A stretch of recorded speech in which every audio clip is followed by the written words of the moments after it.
Remember growing up making the perfect mixtape was an art? It would take hours or even days to get the mood just right. It's an art that's nearly been lost in today's drag and drop digital playlist world. We're four friends of 35 years with many, many mixtapes between us. Join us each episode as we pick a theme, discuss the songs, and build an infinite mixtape. Welcome to the Mixtape Diaries. Hey everybody, welcome back to another episode of the Mixtape Diaries. We're glad to be with you on a very cold day in 3 of the 4 quadrants of our screen. Yeah, It's actually cold here for California. yeah, but what is the temperature right now? 63. No. Yeah, it's probably about that. Oh my God! Like we were in negative numbers this morning. Well, you know, I think it's actually a little colder. I was in the upper 40s this morning when I took the garbage out. If it was 40 here, we would be wearing shorts. I'm not even kidding. I'm wearing a down sweater when I go outside. Oh my God! Anyway. Your Midwest and Canadian self are very disappointed with your West Coast self. All right. I've been disowned. So Brad, why don't you try to get us back on track here and tell us where everybody can find us? Oh, sure. Yeah, we're of course available on Apple Podcasts. So you get us on your iPhone, your iPad, your iPod. Do people have iPods? Do people still use iPods? I do. I totally have. I've got an iPod and I've got a backup iPod in the event the other iPod breaks. Are you serious? Yep. Oh wow, Yep. that's crazy. The 160 gigs. Yeah. I just hummed to myself. Ring modulation. Let's hear some of that, Bob. Maybe on the alternate podcast. All right. You can find us on Spotify, Google Play if you have an Android phone.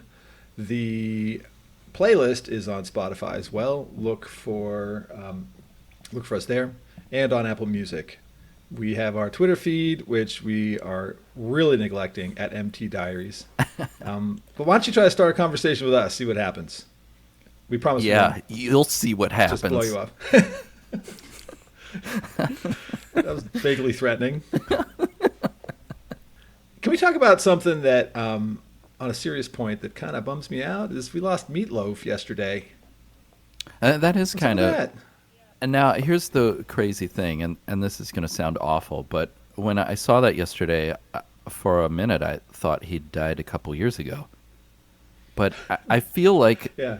But I feel like, and one of the things that made the announcement yesterday feel kind of weird is I feel like a couple years ago when I remember that, was that it was like one of those weird like social media things that popped up that he had died, and then it turned out to not be true.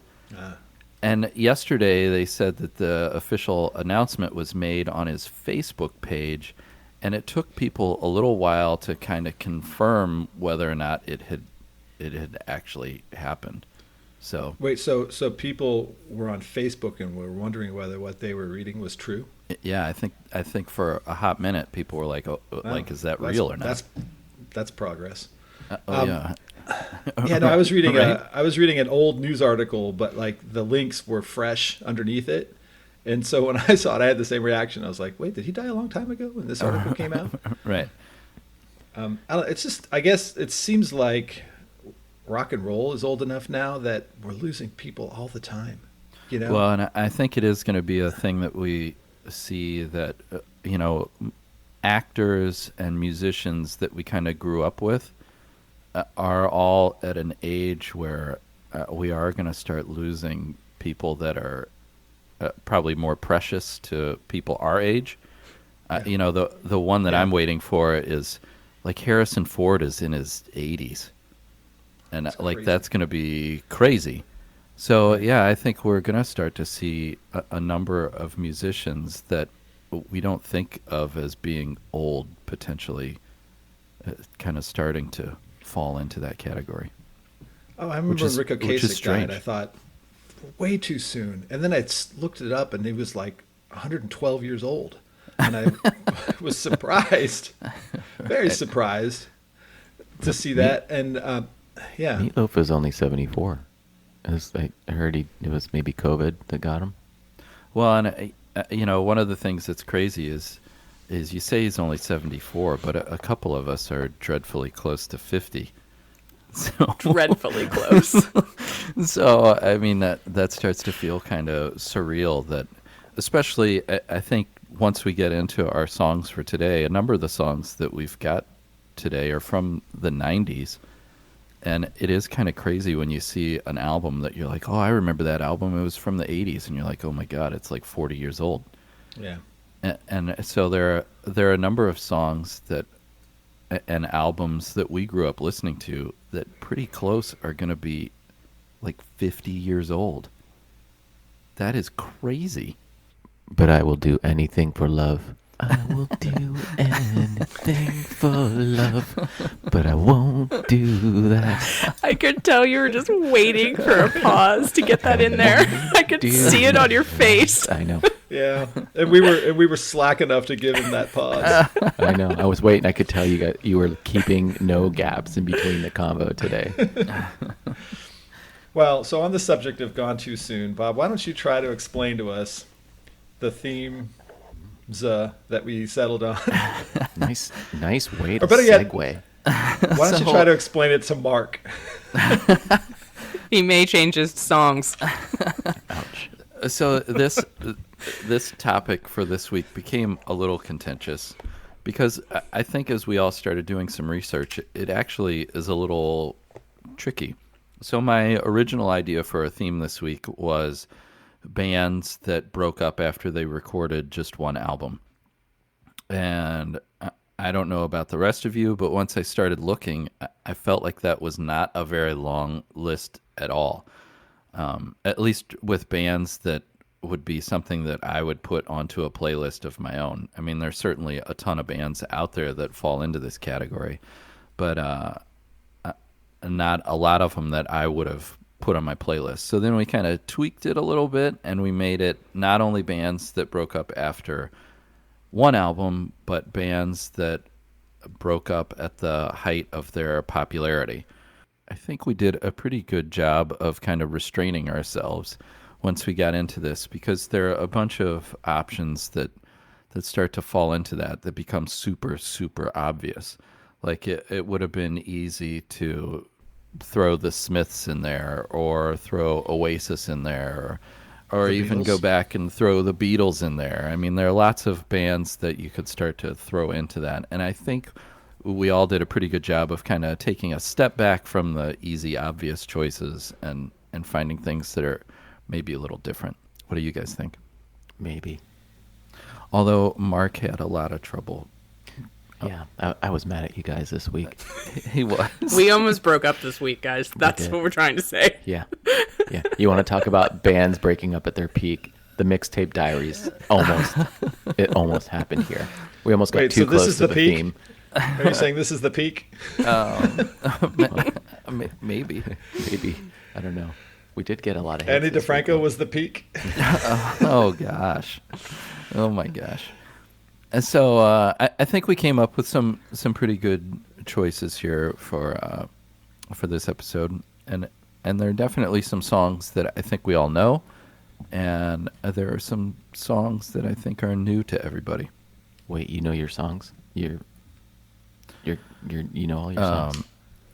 I said that the songs are new to everybody.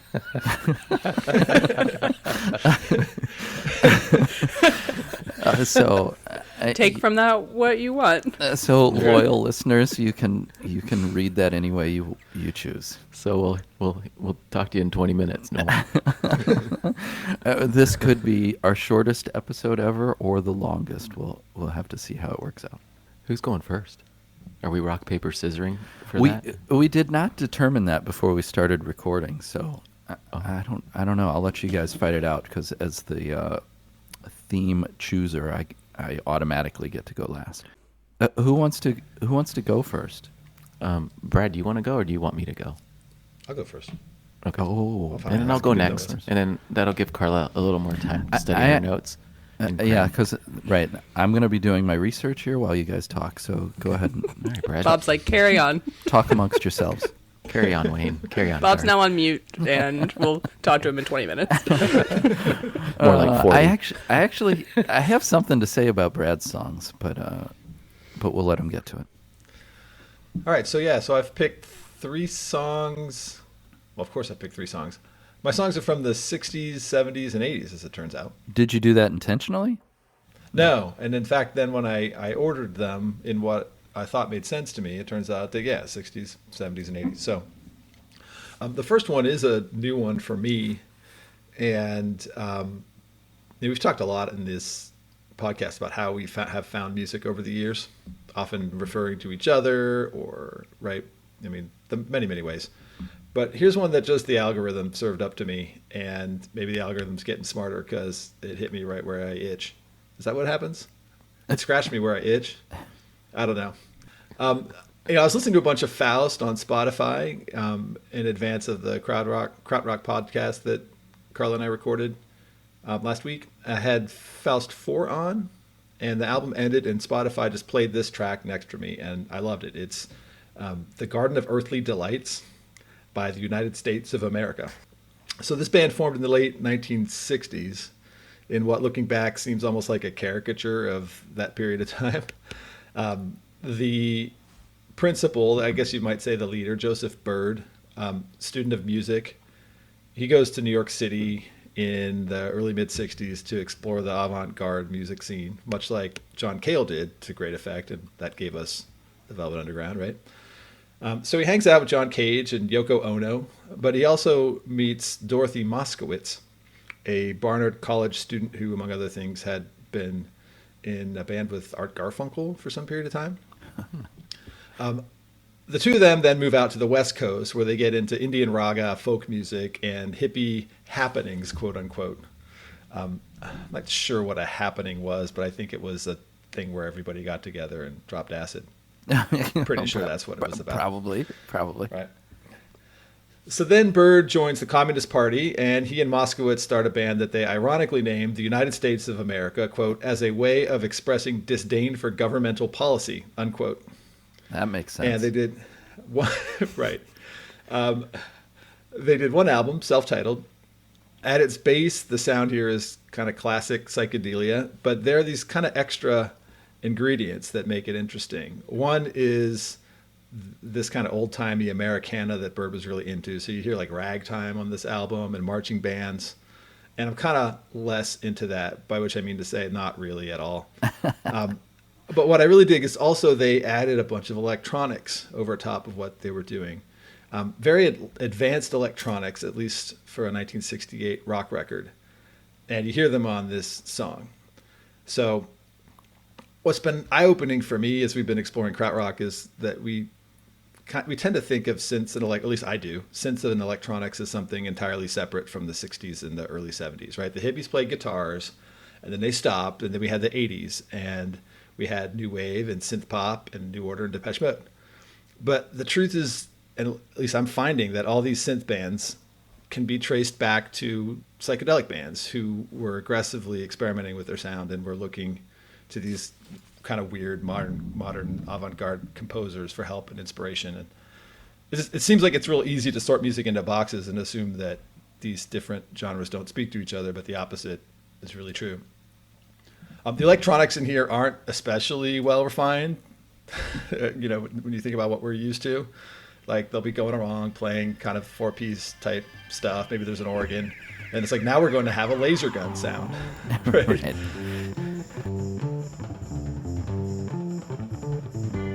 Poisonous gardens,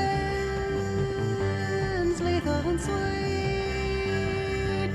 venomous blossoms, choleric fruit, deadly to eat, violet nightshades, innocent bloom, omnivorous orchids, cautiously wait, hungrily loom. You will find them in her eyes, in her eyes, in her eyes. The Pitchfork reviewer wrote about this song, and I think this is great. Bear with me because it's kind of a long sentence. The tribal drum whomp that opens the go-go trance number, The Garden of Earthly Delights, is pockmarked by a laser gun misfire that might have cued a Playboy bunny in Pocahontas drag to jump through a paper wall and shake it for the camera after Hugh Hefner announced his solidarity with the American Indian movement on the Mike Douglas show. So that person has a very specific reference that they're thinking about. But it's maybe kind of cheesy and jarring as the electronics are on this song. It makes it kind of stand apart from similar stuff by Jefferson Airplane, other stuff that was out there. And I just think the song rocks. Got that cha cha cha cha. Well, it's got kind of this weird amalgam of like a couple different sounds and definitely that early like analog synthesizer kind of sound. And one of the things I found interesting about this band in particular was that they really formed more to be like performance art than like recorded musicians.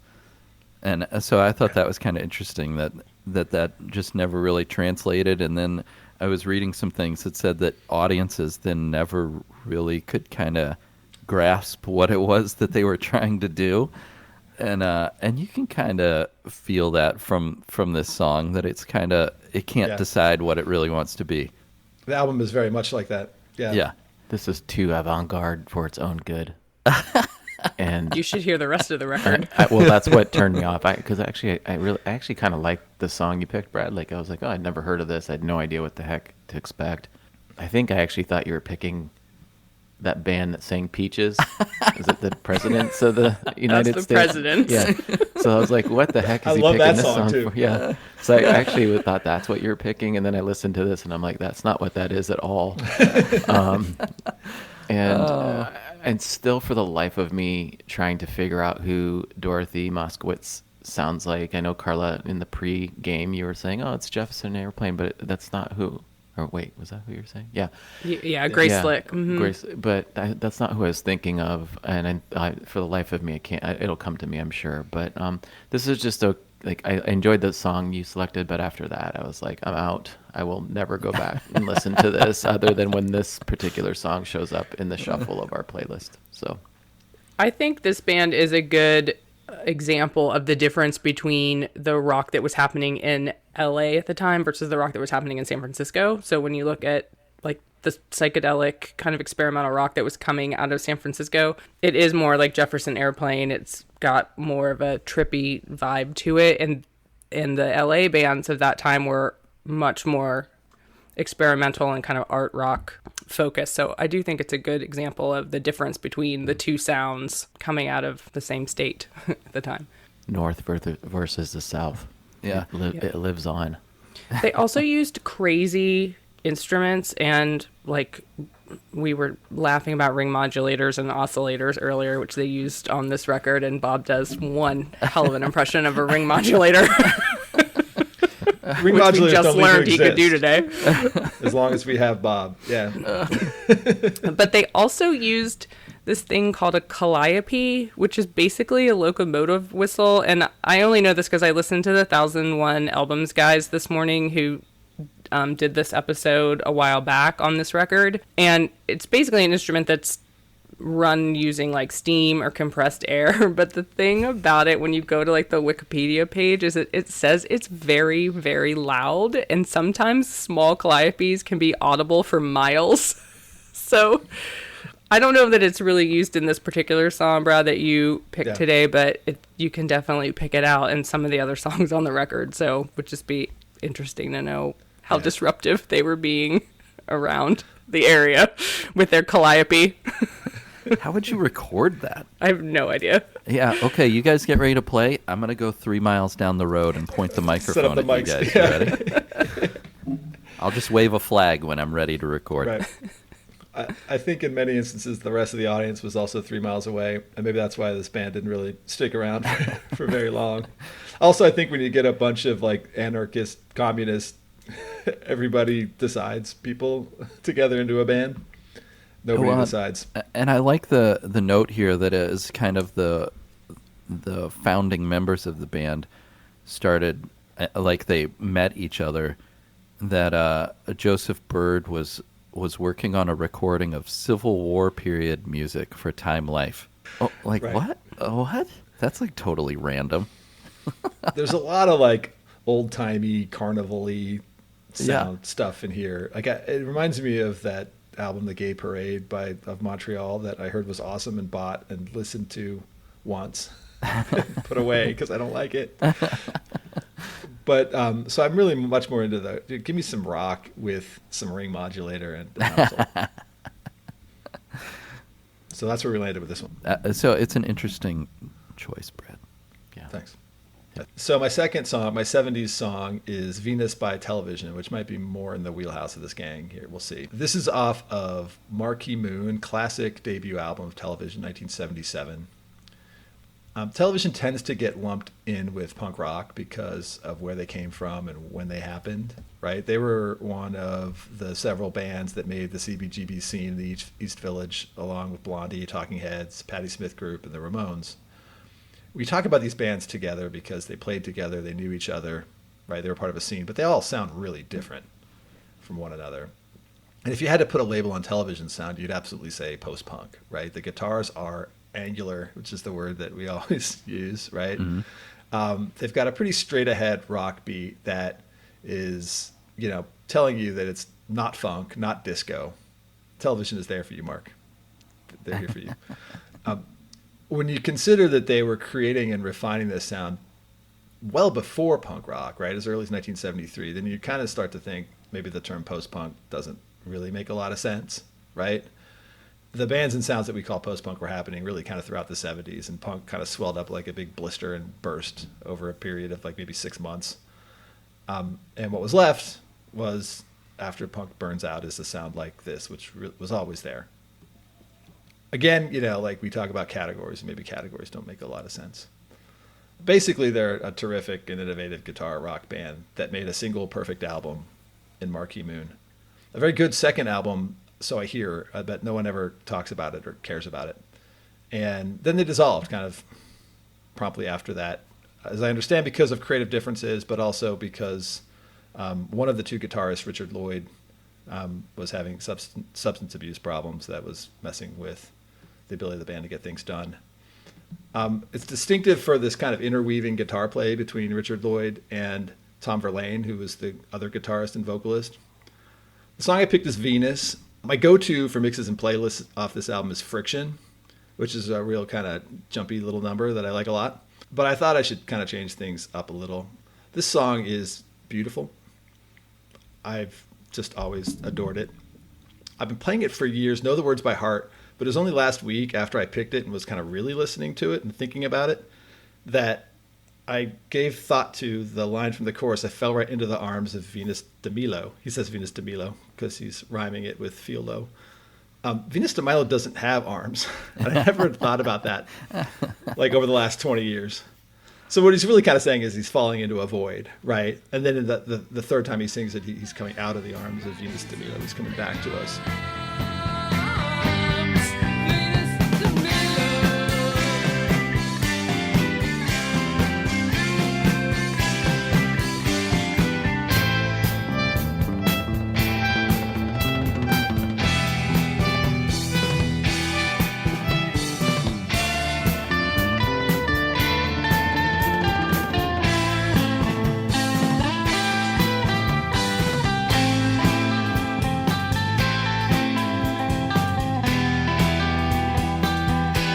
Just a terrific song off of a terrific album.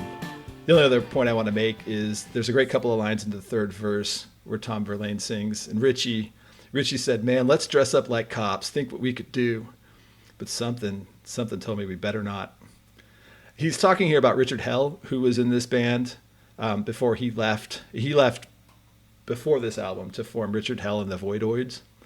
Hell was very much a punk figure, forward-leaning, reckless, wild kind of guy.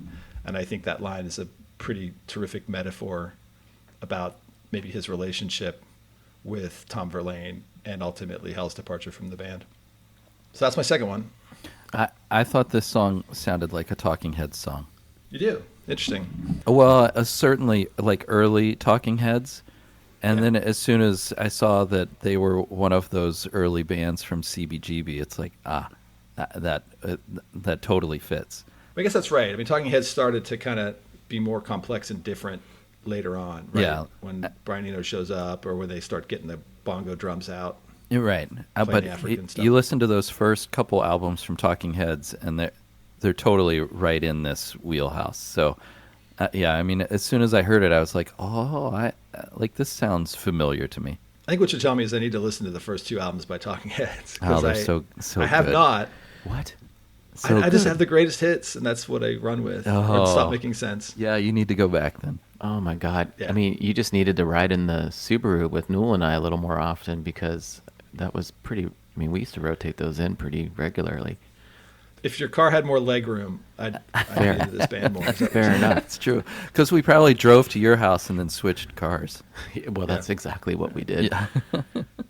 I love this pick, Brad. I actually was not familiar with this band, and I like your Talking Heads reference. I can hear it now that you mention it, Bob. But like for me, there's the yelpy vocals going on in this, and my initial reaction was, is that like, it sounds like the Cars, maybe?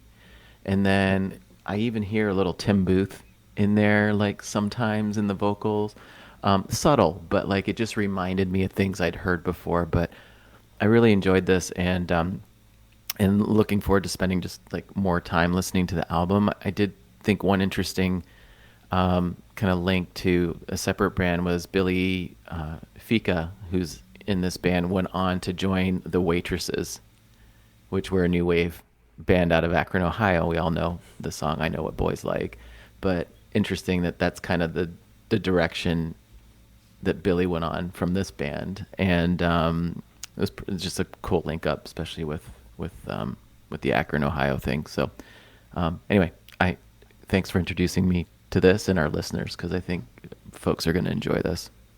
Oh, you gotta play this album. I mean, you gotta own this album, top to bottom. It's terrific. I mean, they were probably more influential than they were popular, Yeah. right? I feel like they were critically popular. Like this record in particular was well reviewed, but I don't think it sold well. It didn't really fit into the picture anywhere else, right? I mean, there was nothing that if you like X, you'll love television, and I think that makes it hard to sell.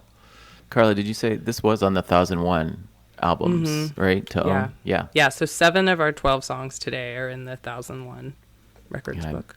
I'm only in the 50s right now, so we haven't got that far to have discovered this. So you're giving me a preview to what's to come, I just Brad. pop around in that thing. I just flip through and read a page.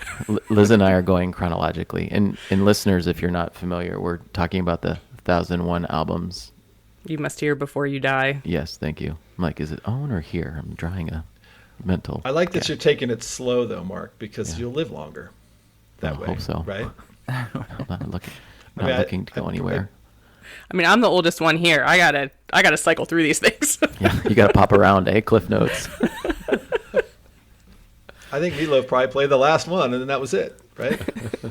Just going straight to the last page. So, yeah, no, in fact, I think Pitchfork ranks this album the 3rd best album of the 70s. Well, that's not hard Something to like do. Yeah, 70s. like that.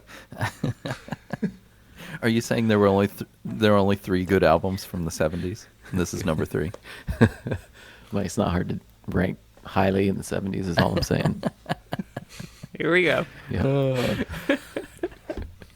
There is actually a weird connection between Tom Verlaine and one of my bands today, but we'll talk about that when we get to it. Interesting.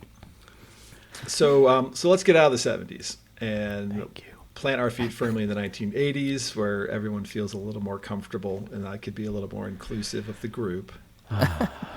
Feels so good to be in the 80s. So my third choice is Sleeping Gas by the Teardrop Explodes. We talk a lot about Manchester, city of music, and maybe we need to talk some more about Liverpool, right? I mean, obviously the Beatles, but around this time, maybe this is the late 70s, early 80s, this song came out maybe 82. A very particular post-punk sound was surfacing in Liverpool, and it had a psychedelic tinge to it. The standard bearers here were, of course, Echo and the Bunnymen, but right behind them were the Teardrop Explodes. It may be important, or at least interesting, to note here that the Bunnymen, Teardrop Explodes, and the Wild Swans, a longtime Brad Abruzzi favorite, all sprang from the same source. In the late 70s, Ian McCulloch and Julian Cope were in multiple bands together, including one called A Shallow Madness, which had the Swans' Paul Simpson on organ. Hard to imagine who leads the way in a band with McCulloch and Julian Cope in it, and it was probably for the best that they called it quits together. Is that why they only did one album, or like peaked? Oh no, so Ian McCulloch is not in the Teardrop Explodes, so they treat out well before that, right? So Ian goes to the Bunnymen, Julian Cope goes to the Teardrop Explodes, but those two bands are close enough that they both recorded the same song that they had written together. Wow, that's kind of crazy. Books appears on the Teardrop Explodes first album, Kilimanjaro. Read It in Books, the same song, was the B-side to Echo and the Bunnymen's first single, Pictures on My Wall. And it's the same song. It's the same song. I mean, I haven't played the Echo and the Bunnymen version, but from what I've gathered on the internet, it's the same composition. Yeah. So who wrote that song? McCulloch and Cope is the credit. Wow, that's crazy. That's Yeah. cool. And so but I guess they were either both on board with using the song, or they looked at each other and said, well, I'm going to record it. No, I'm going to, well, you can't stop me. So anyway. Well, and what's interesting about that is that's a theme that's pretty, that's going to run through a couple of the different bands that we're going to talk about today, between either substance abuse or issues about who owns the song. I think that's a thing that led to the breakup of a lot of the bands that we're going to talk about. Not sure what led to the breakup here. Yeah. But there's a good story behind it, Yeah. which I'll get to in a minute. Yeah. Julian Cope is out of his mind. He has been for years. He's probably one of very few people who was dropping acid in the 1980s, but he was, and it definitely made its mark. Carla and I, of course, love Julian Cope for his book Krautrock Sampler, which is this just kind of ardent like love letter to Krautrock, with naming his 50 favorite Krautrock albums. There are 50. And we quote from it in pretty much every episode that we do. And that's obviously not going to get the two of you there with Julian Cope. But if you go out and get a copy of Kilimanjaro, you'll end up loving him all the same. The Teardrop Explodes is very clearly related to the Echo and Bunnymen we all know and love, but the differences are notable. It's more up-tempo, it's faster, it's poppier, and it's got more instruments involved than just a bassline four-piece. The Bunnymen are mellow and moody, and this album is anything but that. When you hear the fade-in on Sleeping Gas, the song I chose, the first four bars could come right off of Crocodiles by Echo and the Bunnymen, any of the first few albums that they put out. But then the horns kick in, and it's something else altogether.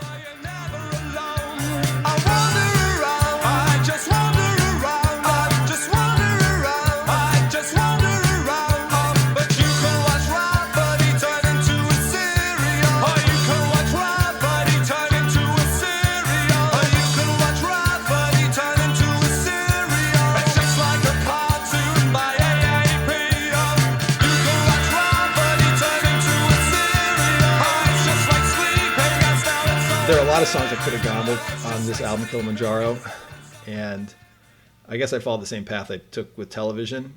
Haha, I'm Drowning in Your Love. It's a song that I just love, but I always pick it, and so I felt like I shouldn't do that here. So I went with Sleeping Gas. And part of me is thinking, Brad, there's a reason why you choose that song. Like, choose it again.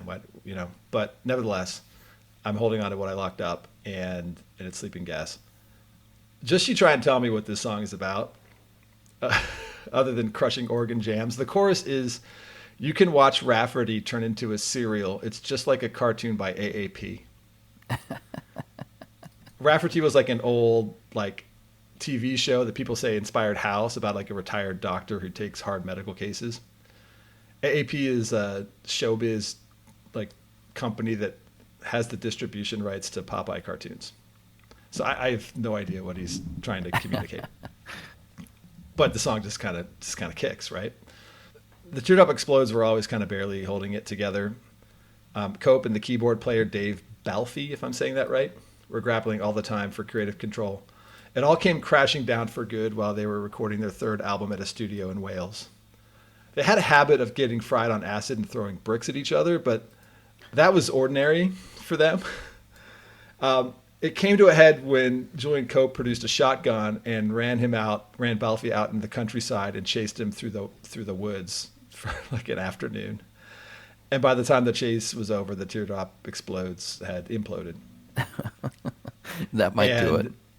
Yeah, and you see stories about them saying, you thought the Gallagher brothers couldn't get along, right? But no one ever went on a manhunt with a shotgun. Right. So in any case, this is my song, Sleeping Gas by the Teardrop Explodes. I would urge you all to go out and get Kilimanjaro. It is one of the 1001 albums to hear before you die. So check that box.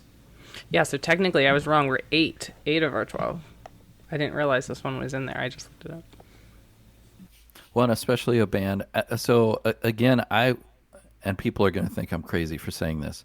I kind of hear a little Talking Heads in this. And I don't know if it's just like the vocals kind of get to that point where in kind of the mid years of the Talking Heads where David Byrne really started kind of acting more in his songs than just singing. Like I kind of hear it here a little bit, but I don't know. Maybe that was just because I'd listened to the previous song, the television song, and was just in that frame of mind. But as I was reading a little bit too, that there is certainly a huge influence on Morrissey and Blur, and I feel like you can really start to hear kind of the beginnings of some of that stuff. I love that you just said Blur, because that's what I wrote here. And Brad, you've introduced me to this before, so it was completely out of left field for me. I was familiar with some, but I didn't know a lot of the history behind it and then the associated acts to it. So that was kind of cool to learn as you dig in. But Blur, I heard a lot of Blur sound in there, and I just was like, oh, there's some influence here for sure. So I thought that was pretty interesting. An interesting kind of link up that I'd never kind of picked up on. And it still just baffles me that Julian Cope and Ian McCulloch would ever have been associated together with anything. They just seem so opposite ends of the spectrum, but maybe that's why it worked temporarily, momentarily. But yeah, I enjoy this band, and I'm glad to be reminded of it. You've given me 2 bands of your 3 that will get some rotation. 2 out of 3 ain't bad. It's pretty good percent. It's passing grade. A wise man once said. Yeah. Slightly above average, right? Something like that, yeah. Also, I never really appreciated how psychedelic Echo and the Bunnymen were in their sound until Ian McCulloch left and they went completely over the moon with that other album, the Reverberation album, which as a guilty pleasure I say that I love. Yeah. Everyone hacks on me for it. But definitely that's just a mellow kind of moodscape kind of band, the Bunnymen, whereas Julian Cope is out there in your face. I don't know if you guys listened to that 9-minute long, 10-minute long live recording of this song that I sent you, but he just vamps for 7 minutes, and it's not clear at all that he's in his right mind. Who knows what he's trying to communicate to anybody, but he's out there and he's shouting at the top of his lungs, right? We have the horizontal and the vertical. You've got the money, he says to the crowd. What? Right. Like, what? It makes no sense. He's Yeah. so great, but sometimes he makes 0 sense. Yeah. So that's my 3. Those are 3 pretty solid ones. Yeah, those are great. Yeah. Who's next? I guess I'm following that, which will be a tough follow because Brad was overtly prepared for this. I'm prepared too. Wink, wink. Oh, where do I start with my picks? For me, a couple of these came out pretty quickly and pretty easy, maybe too obvious. And I know Meister brought up a few that were like really obvious and we had all toyed around, but I think it was good to challenge ourselves. Maybe I'll start with The Laws for bonus points. A one and done, gone after peak. The band The Laws, and we're going to be discussing a song off their self-titled and only album, The Laws, which was released in 1990. This band, though, formed in the early 80s, 1983 to be exact. And the original member, Mike Badger said the band name came to him in a dream, and that the Laws was essentially a slang term that came out of the Scouse dialect, which is in English, like Cockney and all these other accents around the UK. Scouse Laws are short for lads in Scouse, apparently. So that was a little tidbit I'm throwing in here just for filler to string this out. And I actually just thought that was kind of a cool thing. So the song I picked was "There She Goes," pretty obvious one, but we all know this song. Even if you're not into this genre of music, you know this song. I think the most notable placement of this was at the beginning of "So I Married an Axe Murderer." It's kind of the song leading into the beginning of the movie. There she goes again. She calls my name, goes my train. No one else can move on, but I just can't take this feeling that fades. There she goes again. Jason, don't worry. I've always loved this song. These guys are from Liverpool, England, so kind of sticking with the Liverpool theme a little bit that Brad kind of laid the ground with. Short and sweet here, but the band had various singles that they released from the early 80s through into the 90s, and this was their one and only album because one of the members, Lee Mavers, was just a notorious perfectionist. Essentially, they spent a lot of the 80s trying to record their debut album and going through various producers because Mavers just was never happy with how the album sounded. And ultimately this released in 90 and he still wasn't happy with this and still hated it and promised to re-record it, to which we're still waiting for that re-recording. Right. So they pretty much disbanded after that, and this was what we were left with. This is a fantastic album. I enjoy it front to back. There are some B-sides and live compilations that have been released with versions of this song and others. But if you're gonna listen to something by the Laws, this is the go-to. So that's my first pick. That song was also on the Parent Trap soundtrack, which is kind of funny because it is a song about heroin, and that was a Disney movie. So I guess they missed that. It'll get canceled. Don't worry. This is the only song I've ever heard by the Laws. Really? I don't think I've ever heard any other song by them. I don't think I've listened to this. Yeah, I don't think I've listened to this album. I don't think I have. The album is good. Yeah. The album is good. It's not "There She Goes" good. Yeah. And that's hard, right? I mean, if you're gonna go listen to the Laws, like, you play the song. When they came out, I liked the song. I didn't. It took me a while to kind of latch on to it because it didn't sound like all the Manchester stuff that I was into with the baggy pants and the bucket hats and the groove, right? But when you think about it, like, this song is not that far off from "Bye Bye Bad Man" or "Waterfall," stuff on the first Stone Roses album that wasn't really Manchester, but just a perfect pop song. Well, and it's the Boo Radleys have recorded it. Sixpence None the Richer have recorded it. So it is one of those songs that's definitely on everybody's radar. I mean, everybody's heard this song. The Boo Radleys recording is on the "How I Married an Axe Murderer" soundtrack with the Laws songs. So yeah, you which get- is you buy that, you get totally crazy. yeah. It's fine. You know how I worship the Boo Radleys, Right. but go with the Laws version. Yeah, of instead, course. I think.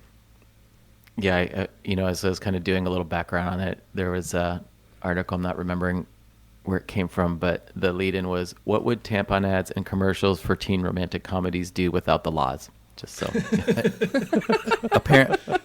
Apparently that song was used in an orthotricycline birth control commercial.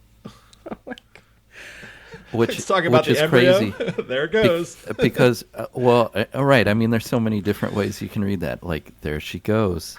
She's going to need that birth control. Because there she goes. Like, that's so weird.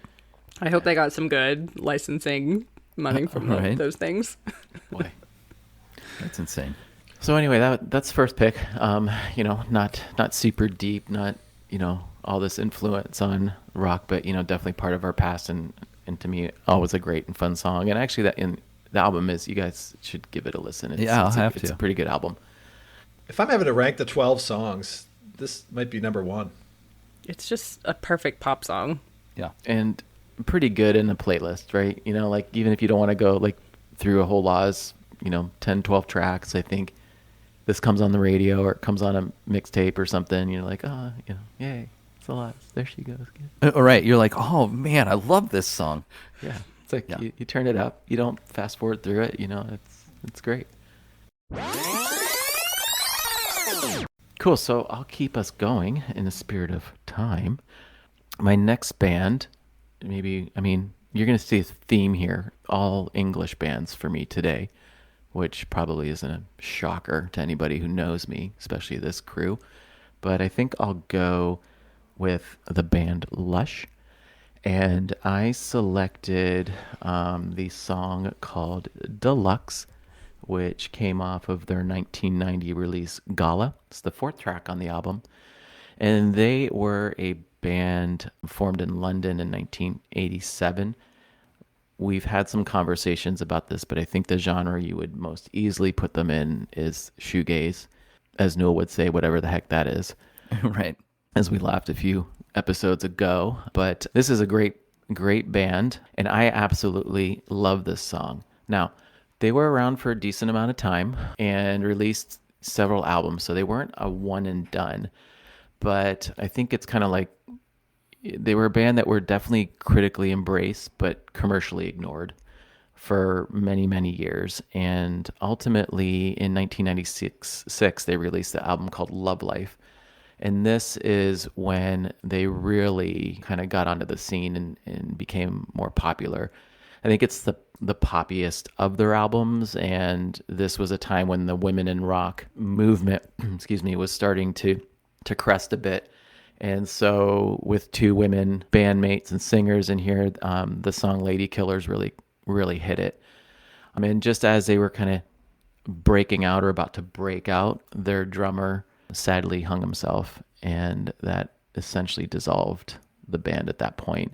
And while they've had some small attempts to reunite, those never stuck. So maybe we could debate whether this falls into the theme, but I felt like it did. If you're an avid shoegaze fan and listener, you would say that this band has been popular much sooner. But again, when we talk about mainstream success, really, Lady Killers is what really kind of got them charted and listened to, I think, more broadly on college rock radio at the time.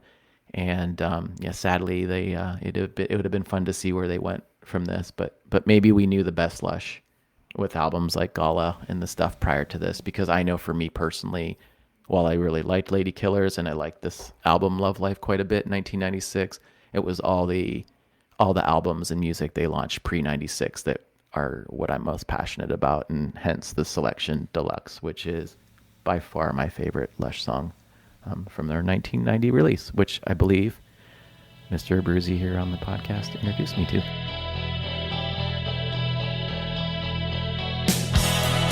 I've been waiting on the side, so just stay open wide. No excitement to die. I keep coursing through my veins. Don't even know my name. And I hope you're coming down. And I hope you're coming down. Inside of me, some sights you see. Yeah, so this was the Don Tenney special. I think we talked about this way back. He pulled up alongside me at the 422 and said, "If you heard Lush, you gotta go get Lush." Okay. The song that really drew me in to Lush was this one. It's perfect. I think it was the single. That album is not really there's multiple recordings of Scarlet and Thought Forms, a couple songs on there that are repeat. I don't know if it was just a bunch of EPs that they put together, but it's so good. I think the other album, Split, Yeah. that's a fantastic album too. Was that early 90s also? Yeah. That was the one with Hypocrite on it. Split was the album right before Love Life, and so I think it was '94. Yeah. I think Mickey Bereni was at her best when she was chewing someone out. So she does it in Lady Killers and she does it in Hypocrite. And they're both great. Yeah. They got back together and toured a few years ago. Yeah, I remember they played down in LA, and I was like, I'm gonna go, and I forget what stopped me from going, and I was super bummed about it. I think they initially had a show scheduled, and her visa hadn't come through or something, so they had to postpone, and then they eventually played later, and I think I could go to the original one, but when they rescheduled it, didn't work out schedule-wise. But What kind of country doesn't let Mickey Bereni into it anytime she wants? amen. I just, remember how bright her hair was. She used to always just have the bright red or orange, pink hair. Yeah. Classic. So that's number 2. My number 3, and kind of an easy one here. So I maybe bailed myself out by going Captain Obvious here, but my number 3 is Joy Division, and I picked the track Disorder off of their 1979 release. So I guess, hey, look, you can have good music in the 70s. I saw where you were going with that. So this is off of Unknown Pleasures. I think most everybody knows about Joy Division and their history, but best city in the world for music, in my opinion.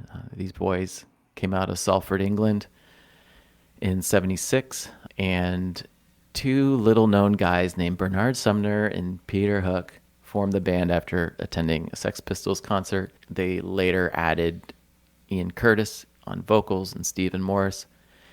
They self-released a few EPs, started to kind of make their way, and broke through with an amazing single called Love Will Tear Us Apart. On the eve of leaving for the U.S. to start their U.S.-Canada tour, Ian Curtis, who suffered from health conditions and depression and epilepsy throughout the band's history, kind of struggled, and as the band kind of grew in popularity, his condition really increasingly became more and more difficult for him to perform. Even having seizures on stage occasionally. And on the eve of the band's first U.S.-Canada tour in 1980, he hung himself sadly. So they never really peaked before they peaked even. So I thought this was a good selection. Love Will Tear Us Apart is, to me, one of the most well-known songs in the world at this point. And the surviving members went on to form New Order, which we all know how amazing that band has turned out to be. So that is I picked Disorder. It's my favorite song. It's the first track on Unknown Pleasures. And I've seen Peter Hook and New Order both play live. Peter Hook seems like he has a residency here in LA, often playing with Peter Hook and the Light. And they play all Joy Division. They'll do Unknown Pleasures front to back, track 1 to the end, and it's really great. I think what always makes me sad is that for whatever reason, Bernard Sumner and Peter Hook refused to sync back up. And when I go to a New Order show, it rocks. It's amazing. It's hard to, Bernard's voice, like, talk about stepping in to replace Ian. He's not replacing Ian, but it's a good second. But when you listen to New Order play without Peter Hook, you just don't have that same soul in the music. I feel they just don't replicate that soulful bass line that Peter Hook brings. Yeah. And then when you go listen to Peter Hook play New Order or Joy Division songs, you just don't have the vocal presence that Bernard brings to the band. And I just wish they would kind of let bygones be bygones and hook back up, kind of similar to Oasis, right? Noel's not quite the same without Liam, and Liam's not quite the same about Noel, and they just can't get past their impasses. But I'll stop rambling. That's my last pick. Joy Division, Disorder. It's getting faster, moving faster now. It's getting out of hand. On the 10th floor, down the back stairs, into no man's land. Lights are flashing, cars are crashing, getting frequent now. I've got the spirit, lose the feeling, let it out somehow.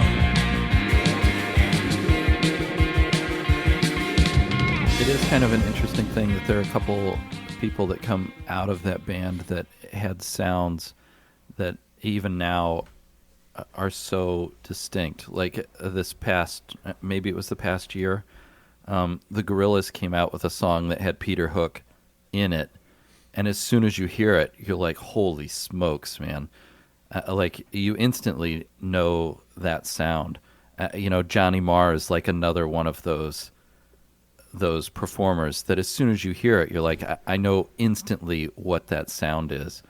And I feel like Bernard Sumner is kind of like that. As soon as you hear him, like, it's unmistakable who that is.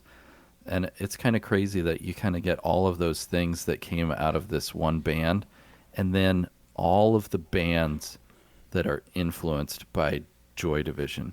I mean, it's got to be insane. Every band that came after them is probably influenced by Joy Division. Yeah, there was a period of time where you just knocked off Joy Division, right? Yeah. Interpol. I mean, and I don't think they were trying to hide it. They Right. were like, we love Joy Division. Right. And we're going to sound like Joy Division. We're going to write the songs that if they were around, right, they'd be writing themselves. I think Right. Editors was another one. I never really listened to them, but I remember Yeah. you played Yeah. them for me, Mark, and I said something like, how about I just go play Joy Division? Right. I think you and so I remember when Peter Hook and the Light came here, he was playing Closer. And when he played for you, it was Unknown Pleasures. And that occasioned a back and forth between you and me about which was the better album. And I think we were both happy that we got the album we got. But now that I think about it, I think you're right. I think Unknown Pleasures is the one. I mean, they both are. I mean, we're kind of splitting hairs, to be honest. Yeah. Yeah, no, it's true. Right. Which 5-star album is better? Right. Depends on the day. Did you guys listen to the podcast that they had out last year, Transmissions, the story of Joy Division and New Order?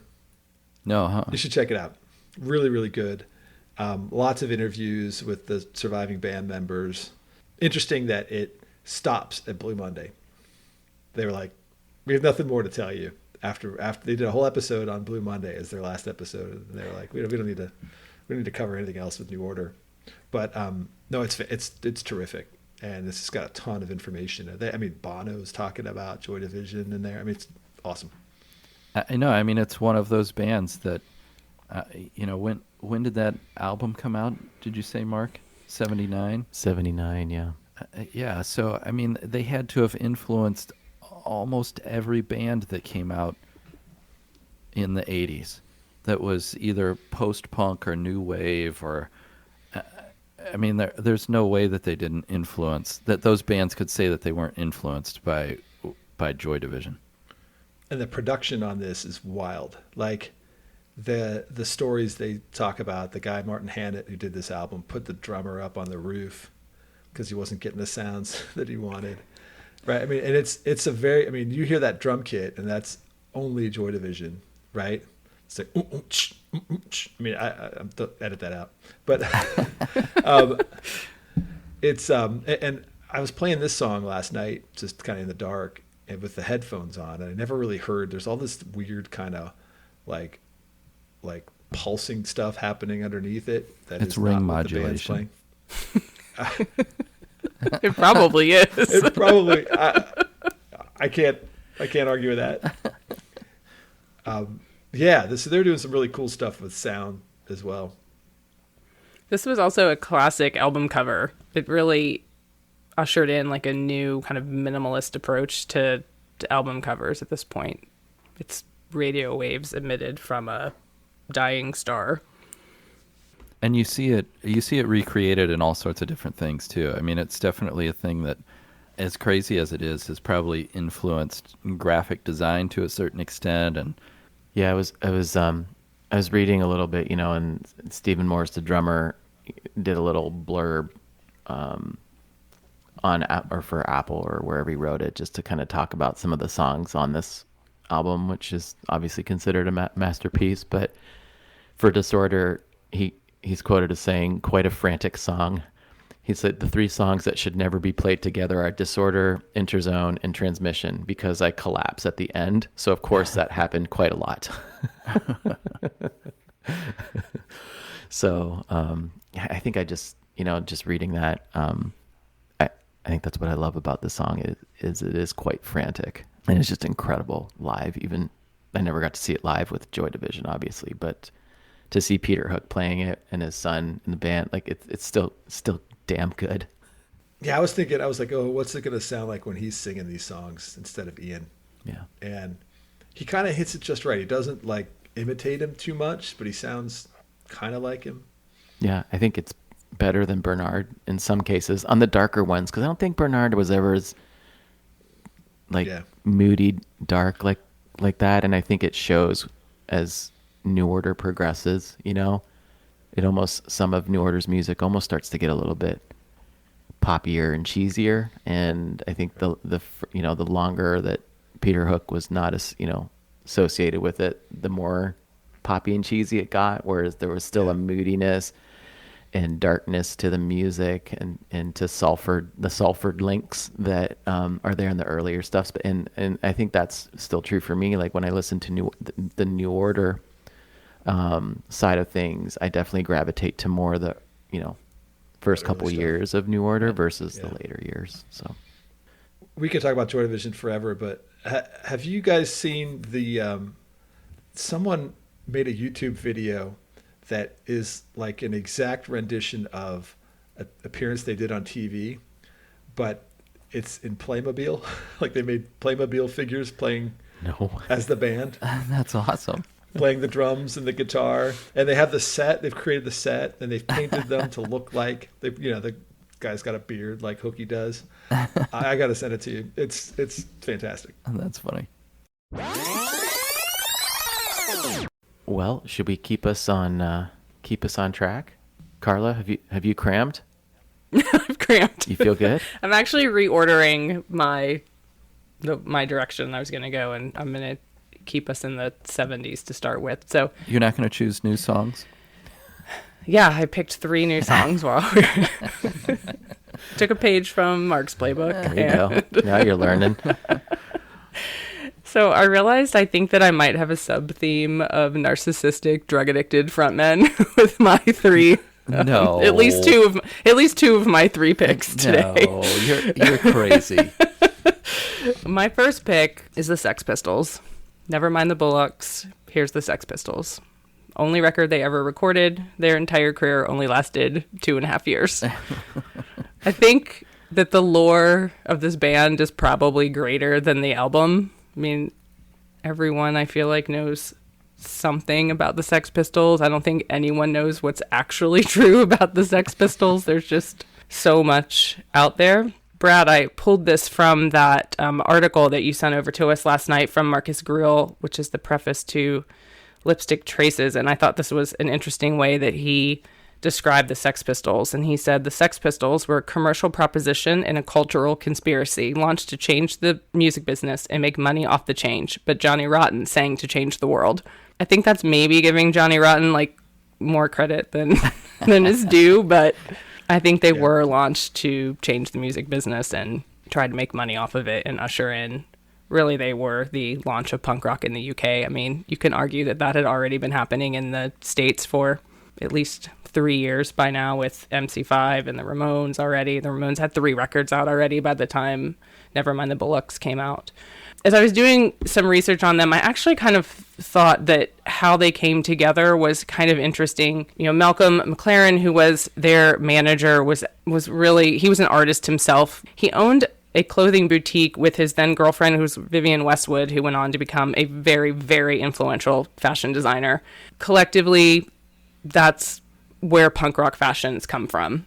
They were like doing stage wear for the New York Dolls, and they were in New York on a trip, and McLaren liked Tom Verlaine's style and decided that that's what he wanted to create a group to look like. Awesome. Tom. So that was my television reference from earlier. But Westwood and McLaren were doing costumes for like productions of the Rocky Horror Picture Show and all kinds of things. So they were very active, like more in the fashion world. Paul Cook and Steve Jones, who were 2 members of the Pistols, were customers at their shop, which was called Sex. And he was kind of like guiding them in what their style should be. Glenn Matlock, who was the bass player for the Pistols, he decided that he worked at Sex. And so McLaren was like, why don't you guys all be a group? So that was kind of how the first iteration came together. They were called Cutie Jones and his Sex Pistols. That was the original name. They had another guitar player and singer, but McLaren didn't like the way he looked, so he kicked him out of the band. So I guess visually, this poor guy did not fit McLaren's vision, so he kicked them out. The guy who ended up later becoming the manager of The Clash had seen John Lydon just like out and about with a Pink Floyd t-shirt on where he had written "I hate" on it. And he had like green hair, and he was like, this is the guy you need in your band.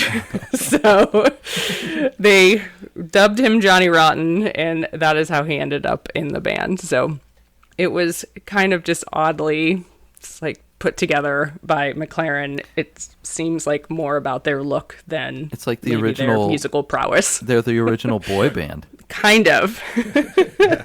Right? You Yeah. can totally make that argument. Yeah. This is the point where McLaren shortens their name to the Sex Pistols, and he stated that he wanted to give the impression of, quote, sexy young assassins. It's more of an Adam Ant kind of thing, but yeah. Right? The recording process for this record was a mess. Glenn Matlock left the band early in the process because he didn't like the lyrics to God Save the Queen. That's how the legend goes. So, You know what else I heard? I heard that we can decide whether or not to include this, but I heard that Johnny talked the other two guys into jerking off into an omelet that they then fed to him and then told him about it. I have not read that. That might be a Johnny, like, right, just trying to kind of beef up the legend even more. Right. But anyway. So they were in the process of recording Nevermind the Bullocks. Glenn Matlock decides to leave the band, and they find Sid Vicious. Sid Vicious doesn't really know how to play bass guitar. So ultimately, he's actually, even though he's credited with 2 tracks on this record, Bodies is the only track that he's playing bass on. It's either Matlock or Steve Jones, who played the bass mostly instead. So there's 2 producers on this record because it's such a mishmash of recordings and things that they put together that they just gave both guys credit for it because they couldn't really tell what got pieced together from what recording session. That's awesome. By the time it was released, which was in 1977, they were already controversial. They'd sworn on live TV. They'd been fired from 2 record labels already. I think ultimately they were fired from like 4 labels. They were banned from playing live in some parts of Britain. I mean, they had quite a reputation about them already. Holidays in the Sun, which is the first song on the record, is the one that I picked today. It's actually one of my favorites on this record. It was the 4th single that was released. So they were releasing songs as singles first. And then there was a little bit of a controversy when they actually put out the album because they put those 4 songs on the album. And that was really more orchestrated by Richard Branson because at this point now they're on Virgin. Richard Branson decided what songs were going to go on that record, and him putting those 4 songs on the album then killed the singles sales. So those songs were doing well selling as singles. Then that dropped because people were like, well, I can just buy the whole album and now have all these songs. So there was a lot of upset about that. In turn, McLaren kind of pulled a fast one on Branson and did not give him the distribution right did not give Virgin the distribution rights in the U.S. So the U.S. release was on Warner Brothers, I believe. So just a lot of stuff going on with them. It was really kind of a mess. Holidays in the Sun was a song inspired by a trip to the Channel Island of Jersey, which is near the northwest coast of France. They were kicked out of there and then ended up going to Berlin instead for a few weeks. I don't want a holiday in the sun. I want to go to the New Bell Sun. I want to see some history. 'Cause now I got a reasonable economy. Oh, now I got a reason. Now I got a reason. Now I got a reason. And I'm still waiting. Now I got a reason. Now I got a reason to be waiting. Another quote from Girl Marcus. This one I saw in an excerpt from the book This Ain't the Summer of Love, Conflict and Crossover in Heavy Metal and Punk, actually really describes this song best. It says, "In Holidays of the Sun, a song that portrays the dystopian scenario of Nazi concentration camps converted into tourist sites. This is the shifts in Johnny Rotten's voice are lunatic. He can barely say a word before it explodes in his mouth." And I think there is something very interesting about Johnny Rotten, John Lydon's like vocal style. I mean, that where he says here the words explode in his mouth, it is kind of like that. There's like snarly, and just like his emphasis on certain words or the way he drawls things is it's honestly, I mean, it's the most to me, it's part of the most interesting part of the band, and why I also like Public Image Limited as well. I kind of like his vocal style. It's like a perfect vocal performance. Yeah. I mean, he's like really dealing from beginning to end. I mean, he's spiraling out of control at the end, and it's amazing. Is this the most wild band we know and listen to? Like just listening to Carla talk and laugh, and this doesn't even scratch half of the stories of the Sex Pistols. Right.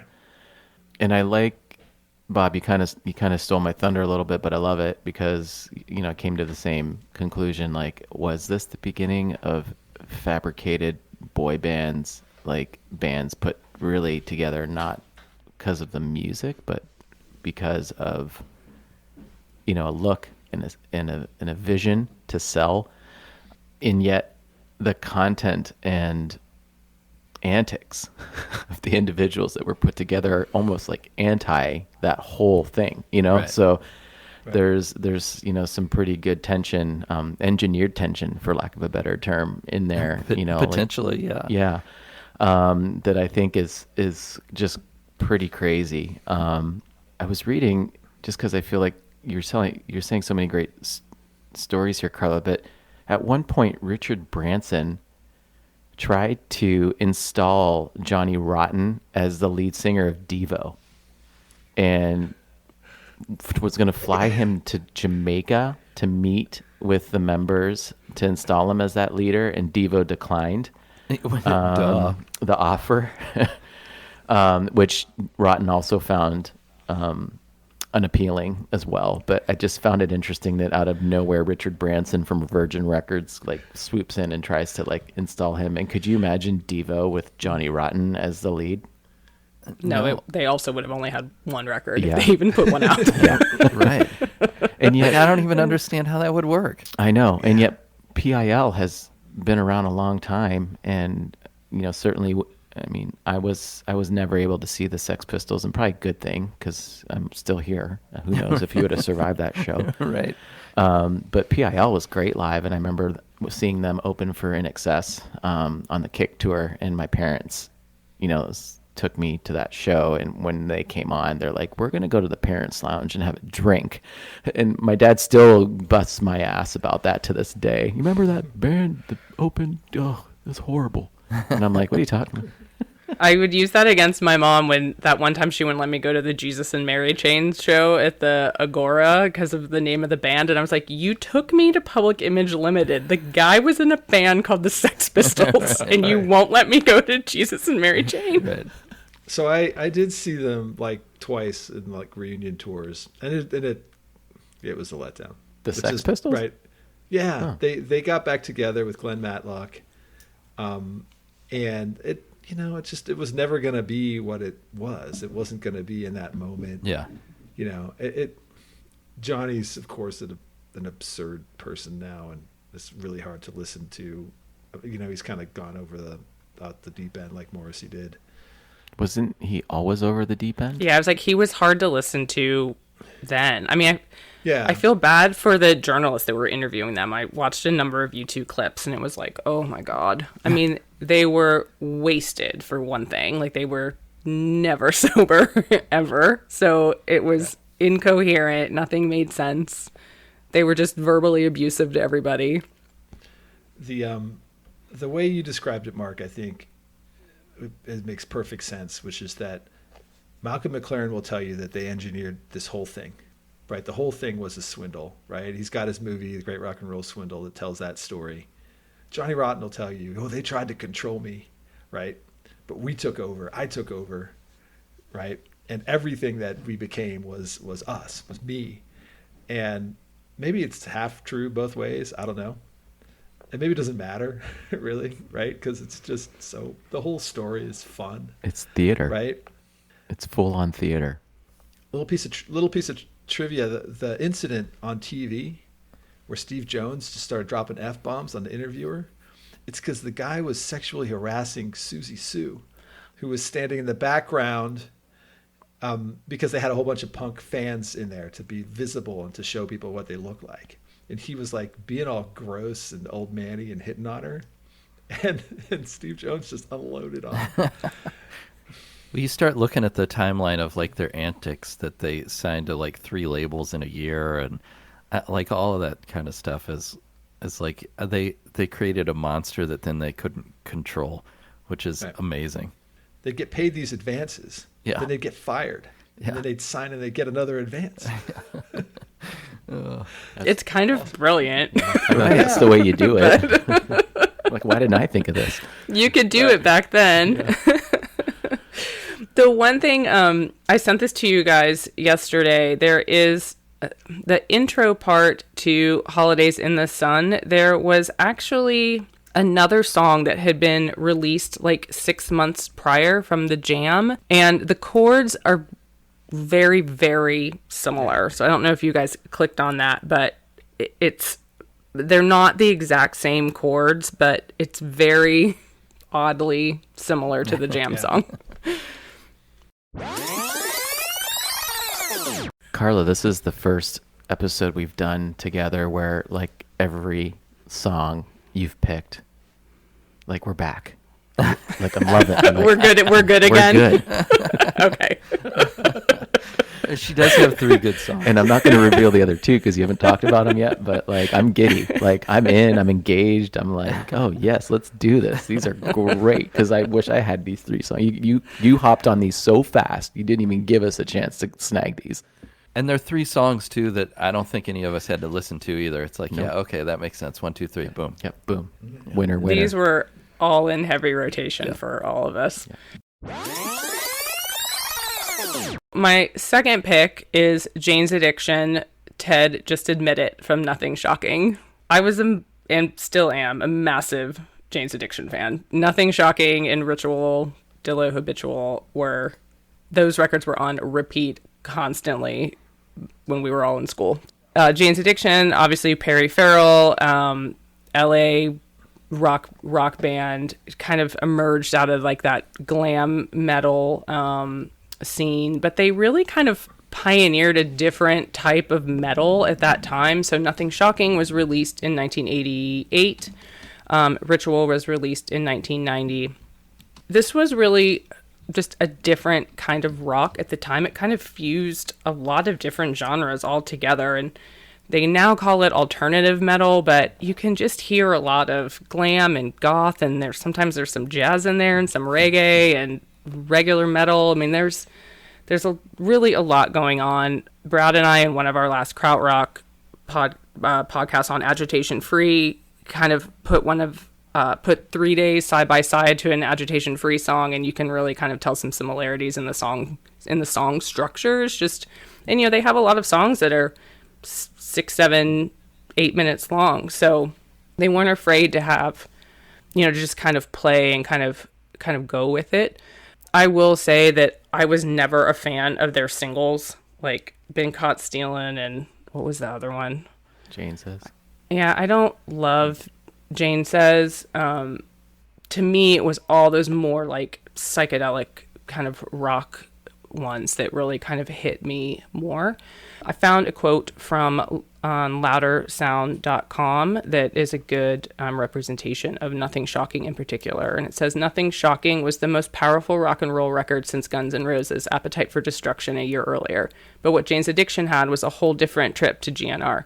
There was an art rock sensibility at the core of Nothing Shocking, a taste for weirdness and exotica. Their palette extended from Led Zeppelin-inspired riffing to the post-punk of Joy Division, The Cure, and PIL, from goth rock to funk, dub reggae, and swinging jazz. Wow. Yeah. Yeah, right. I mean, mic drop. Right. Yeah.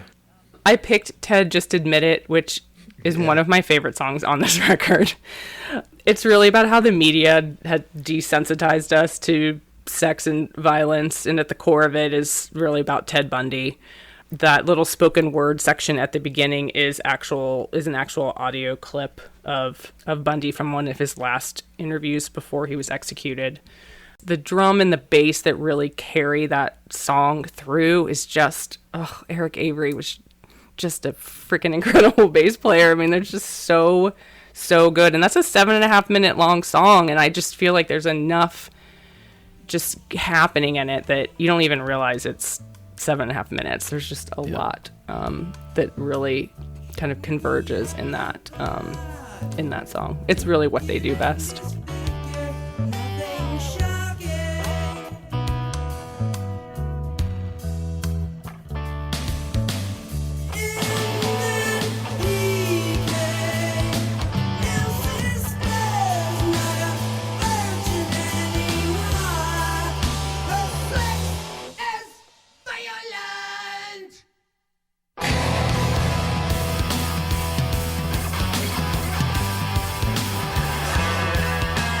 You know, speaking of Eric Avery, because I like some of the link ups to your selections that go back to mine. So Eric Avery and Perry Farrell bonded apparently over mutual appreciation of Joy Division and the Velvet Underground. But so interestingly enough, you know, that influence back to Joy Division, which we said is every band that came after influenced by them. But you know, we neglected to talk about this when we were talking about the Sex Pistols, but Joy Division was essentially formed at a Sex Pistols show. And here you are with two members that became part of Jane's that bonded over Joy Division. So I love the link ups here with some of your selections and mine. So Yeah, so Nothing Shocking was released in 88. And if you remember, this is like the golden era of MTV. And I think what was impressive about this record is that it sold so well, considering that when they released Mountain Song was the first single and MTV wouldn't play it because there was a lot of nudity in it. So really, I mean, unless someone was playing it on the radio, right? I mean, a lot of people were kind of getting introduced to music by the videos they were watching on MTV because it was still so new. And here, I also feel like this kind of was in an era where bands were purposefully creating videos that could not be played on MTV. Like Madonna was kind of notorious for it too. And then people would go, like, you'd go search out, like, where you're going to find some of the original versions of these videos. So I think this kind of happened around the same time. So this record did not sell as well initially until they started touring. They actually toured as the opener for Iggy Pop and the Ramones originally on this tour. They almost broke up in the middle of all of this because Perry came in and demanded basically all of the royalties, like 62.5% of the royalties he felt like needed to go to him. The band did walk out, but Warner Brothers had invested so much money in them at this point that they gave Perry what he wanted. So he got 62.5% and the rest of the band got 12.5% each. So I think that was like the first nail in the coffin Without a doubt. for that band. Farrell and Avery were constantly having falling outs. Avery got sober. Perry was very much not sober. Neither was Dave Navarro. And then there was an incident where Farrell thought that Eric Avery was like drunkenly trying to pick up his girlfriend, and he got mad about that. So there was just this constant animosity between the group. I'm sure the royalty thing was really the thing that kind of really drove that. It seemed like they all took turns, like I'll be sober now, the rest of you can all get high, and then we'll switch. Yes. Like, we'll do that for a couple months, and then you get sober, and the rest of us will get high. Yeah, I mean, between that, the constant touring, and then knowing that Perry Farrell's making every dime at every venue, I mean, it's no wonder that they lasted as long as they did. And the Chili Peppers were burning through guitar players at a pretty heavy clip. Yeah. Right? Yeah. Was there we're running out of guitar players in Los Angeles to play the Chili Peppers, so maybe Dave Navarro needs to go do it now. Right. I like how I read that Dave Navarro said he doesn't even remember recording Ritual. Yeah. Like, doesn't even remember recording that album. Yeah. Which is a great album. Right. But it's like, oh, God. And they didn't do it like in an afternoon. Yeah. Like, oh, I just don't remember that day. No, it's like, I don't remember it's like like 4 or months. 5 months. Months. Yeah. Yeah. Well, maybe it only took him a day to record. And no surprise with a band that loves full frontal nudity that Flea would later replace Right. them in a relapse Yeah. tour as the bassist Yes. for, replacing Avery. Like, big surprise. Full frontal Flea. But this really ties back to the Pistols, right? Yeah. With the kind of transgressive, Yeah. right? What are the things that mainstream society hates the most? We're gonna jam those in your face, right? So in the late '80s and early '90s, it was just what you said. It was nudity, right? We're gonna have two naked, conjoined twin women in an electric chair with fire on their heads. That'll be our Right. album cover. Right. Perry Farrell was a genius. I'm convinced. I mean, that, truly. like, yeah, if he had other different influences in his life, I think he could as easily have turned out to be Elon Musk. He's just this visionary, right? I'm going to do what I'm going to do, and my gut instinct is perfect, right? He was one of the founders of Lollapalooza. We've all been to many, many a Lollapalooza. That first one in 1991 was supposed to be their initial farewell tour. Did we all go to that one? Brad, I know never I was went with to your a sister. Lollapalooza. I was with you. Yeah. It's one of my fond moments to throw in people's faces to this day. I was at the 91 Lollapalooza. It was awesome. I had actually seen Jane's Addiction earlier that year at school. One of my friends in my dorm was like, she's probably the one that introduced Shelley and I to Jane's Addiction, and they were playing in St. Louis. Nikki and I drove to St. Louis with some other random person. I'm not entirely sure where we found this guy, but he took the third ticket. And we drove to St. Louis. It was a finals week, and so I had 2 finals the next day, so I studied the whole way there. We went to this amazing show in St. Louis, and as we're driving back, and this was a 5.5 or 6 hour drive. Yeah. As we're driving back, it is like a complete whiteout snow squall situation, like the entire way. So we drive all the way back home. This was my freshman year. So our senior year, so like 3 years later, Nikki and I were at one of the bars at school that we would go to hear bands. And the singer of this band goes, "You two, I went to Jane's Addiction with you in St. Louis." And we were like, oh my God, it's that guy. Like, we had never seen him again after that until that day. That's insane. So weird. Oh, but they were amazing live. Like, it was, Turned out that guy they was were, Jack White. yeah, right. Right. They were such an amazing live band. So, and it was fun to see them in Lollapalooza. So it was nice to see them in an arena show because the St. Louis show was at the big arena there. And then that summer we went to see them at the amphitheater. And then I did see them again in whatever iteration they were in like 2003. And they were still great. This song is just, oh man, this song just crushes. I can't, there's no words. And I love that this is how I get a little bit of metal crossover from my past into this group, because I know none of you are really into metal like I was, and maybe you dabble a little here and there, but for me, I think it's definitely, it was like an evolution of metal that almost merged some of the alternative or college rock with kind of that LA Sunset Strip scene. Yeah. It's like a mutation. So no wonder Yeah. I love Jane's and just constantly continue to go back to it, because it really merges the two camps of music that I was probably most dominantly listening to throughout my youth. Let's go down to my third one. So my third pick is from the 90s, and it is the Verve Bittersweet Symphony from Urban Hymns. Maybe the best pick of the day. Sorry, Carla. Maybe you want to repeat what it is, because I got too excited this and just song. totally sang over you. But best pick of the day, in my opinion. We want the record to reflect that was Mark's voice.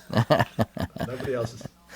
Ugh, this song, this whole record. Honestly, this is probably one of my top 10 records. I still love it. I still listen to it pretty regularly. And even though I did try to pick another song off of this because I felt like Bittersweet Symphony was the obvious choice, but I couldn't not pick it. Like, it's still such a great song, and there's, quite a bit of controversy around it. They've lost a lot of royalty money and things like that, which I'll talk about here in a second. But this is a band. This is a Manchester band. Richard Ashcroft is friends with the Gallaghers, and I feel like the Gallaghers have kind of shepherded him, for better or worse, along the way.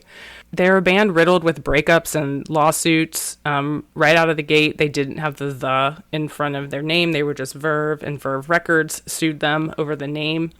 So that was the first lawsuit that happened, and that's how the ended up in their official It's an absurd lawsuit, title. by the way, as a trademark lawyer. Well, and you can't forget about the Verve pipe also, right? So No, we can forget about the Verve pipe. I love when you Forgotten. If you look at the Verve on Wikipedia, the first thing that it says is not to be confused with the Verve pipe or Verve music group. Yeah. Right. They had a total of 3 albums and a couple of EPs, but Urban Hymns was their commercial breakthrough. They had 4 singles on that record. The Drugs Don't Work is actually the song that got them a #1. They were Grammy nominated for Bittersweet Symphony. They won a couple of Brit Awards. And then at the height of their success, they broke up just due to internal conflicts. And, I think it was just a mix of, kind of like we said before, there was some drug use, there was touring issues, I think Richard Ashcroft was trying to go, and it seems like he was maybe trying to go in a little bit of a different direction. So there are many, many splits that happen. It seems like after every record, there's like a split, and then they kind of reform. This was the quote from Billboard magazine. The group's rise was the culmination of a long, arduous journey that began at the dawn of the decade and went on to encompass a major breakup, multiple lawsuits, and an extensive diet of narcotics. So there we go. Ashcroft was hospitalized for dehydration after a massive drinking session while they were on tour in the 90s. There was just a lot of things that were happening. They destroyed a hotel room. I actually think this might be why they were not on the 94 Lollapalooza that I saw, because I think this was all happening while they were on that Lollapalooza tour. It was when they were in Kansas that the hotel room got trashed, and when you kind of think about the geography, there's a real good chance that they just got kicked off the tour by the time it cycled its way into Indianapolis. The second album, have you guys listened to any of their other albums? I have to say, I don't think I've listened to any of the earlier ones. Yeah, I probably haven't listened to anything before this one, but I have quite a few of Richard Ashcroft's solo albums, which you can hear that they're a little Verve-y, but definitely different. His first solo record, which I'm blanking on the name of right now, it was released in 2000 though, is fantastic. Yeah. And I think that was part of the onus behind the breakup too, is he had a lot of those, he had been working on those songs and had a lot of those songs already written and ready to go, and I think he was just ready to go more in that direction. But I do think that's why the Verve in that record sound, why Urban Hymns in that record sound kind of similar. But man, the that album record's is Alone great, with too. Everybody, and A Song for Lovers is I know it's the most popular on that, but I don't care. That the song's incredible, and he's incredible, right? This band was incredible, and it is absolutely, to me, a bummer that they walked away when they did. I know there was an 8-year period. They did try and get back together for a short stint, I believe. And I think there's a quote here that says, but prior to that, Ashcroft was quoted as saying, "You're more likely to get all 4 Beatles on stage than the Verve reuniting." So there was some pretty deep, cuts there. But it sounds like, they tried to reunite, and again, the revised tensions broke the band up, I think, once and for all. I find it interesting that there is, or maybe not so interesting, because birds of a feather flock together, as the old saying goes, but the fact that Ashcroft has such a close relationship with the Gallaghers, and I don't know if it's close with both of them or more Liam, but I know he opened. Yeah, I he think it's more opened for Liam. Liam on Liam's last tour, which I went to see at the Greek Theater, and Richard came out dressed all in white, like white on white, and an acoustic guitar, and just absolutely killed it. Like, just absolutely stole the show. I remember Liam Gallagher coming out, and he had to follow that, and he sucked. His vocals were horrible. You could tell he had been partying again, and he just kept blaming the sound guys and the band for why it sucked. And I think Ashcroft's, just killer performance threw him completely off, and he knew he couldn't compete with that. But anyway, off track a little. So I saw Oasis in '93, and I saw them again in '95, and they were playing the Roseland in New York, and I bought a fake ticket, pissed me off. Then I bought a real ticket, so I paid twice to get in. And in the middle of the show, they brought out Richard Ashcroft, almost like they were trying to help him out, right? Like Verve had broken up in '95, so they had to get back together, I guess, to do urban hymns. I don't know. And they brought him out and they sat him down, and it was almost like they were even kind of communicating to us. I don't remember exactly what Noel said, but it's like, we've got a friend here who we want to help out, and we want to get him like back on his feet again. And so he played like a song or two. And it's interesting. I just saw on Wikipedia, they were saying that during this period of time, Verve didn't play any shows, but Richard Ashcroft played at a show in New York with Oasis. So I happened to be there that night. I'm gonna give you a hot take though. I think this song is maybe the 5th best song on this album. maybe not. Maybe the 6th. Like, which speaks to the album, right? But There's really not a bad song Yeah. on that record. There's Yeah. just not. It's great. the rockers, the slow ones, they're all extraordinary. Well, certainly one of the things that helps this song is having the Rolling Stones sample at the beginning of the song, right? Right. Yeah. And that was where a lot of the controversy came in, and the Rolling Stones ended up suing them because the holding company, the licensing of that instrumental backing track that was from the Rolling Stones song The Last Time. No change, I can change, I can change, I can change. But I'm here in my mode. I am here in my mode. And I'm a million different people from one day to the next. I can change my mode. No, no, no, no, no. Have you ever been? I can change it, I can change it. And they had only agreed to license a 5-note segment of that recording in exchange for 50% of the royalties. But then when the song came out, they realized that the Verve used more of the track than they had agreed, and so they asked for 100% of the royalties. So up until about 2 years ago, they basically did not. The Rolling Stones were getting the royalties from that song. Yeah, which is insane, because that song gets tons of airplay even now, probably. So I'm seeing here in 2019 that the Rolling Stones ceded their rights of the song back to Richard Ashcroft, which is crazy. I mean, that's 20 years of royalties that he didn't get off of that song. Yeah. Good Well, you can grief. see how pissed off he is about it because he's walking down the street just knocking everybody over Oh my god. in that video. I also really like that video, and That was awesome. it's like an iconic video. It's also why I picked the song too, because the video is just so good. Oh, it's great. And it was fun to watch it again. It won Best Video of the Year, Best Group Video, and Best Alternative Video in the '98 VMAs. Just you try doing that in downtown Boston because you'll get your ass kicked. Lucky Man's Yeah. my favorite on the album, personally. Yeah, I do love that song too. It's such a good album. It's really hard to pick songs off of that album because it is one of those albums that front to back is just so.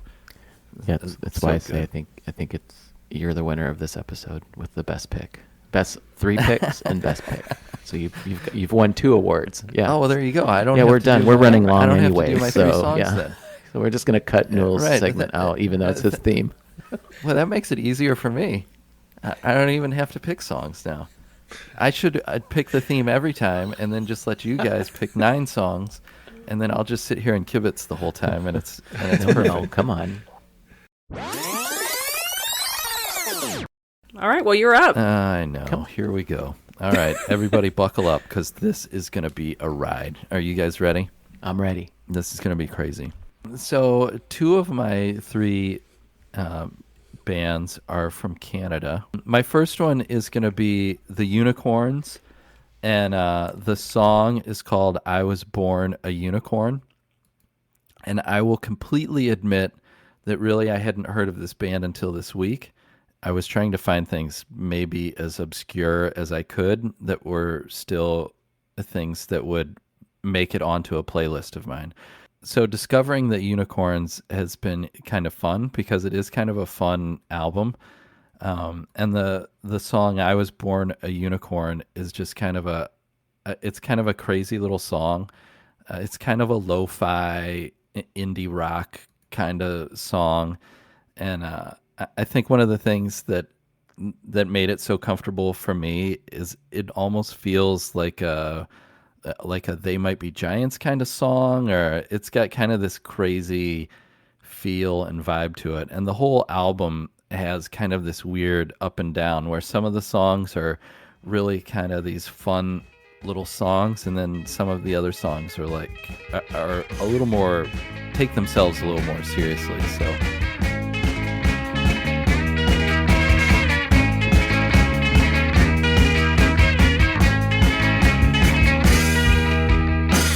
I was born a unicorn. I missed the arc, but I could have sworn you'd wait for me.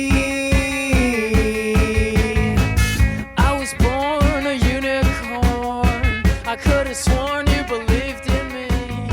Then how they're a band that wasn't around very long, and probably the thing that helped them out is that they know members of Arcade Fire, and so they toured with Arcade Fire, and they've actually at one point kind of got back together so that they could open for Arcade Fire again.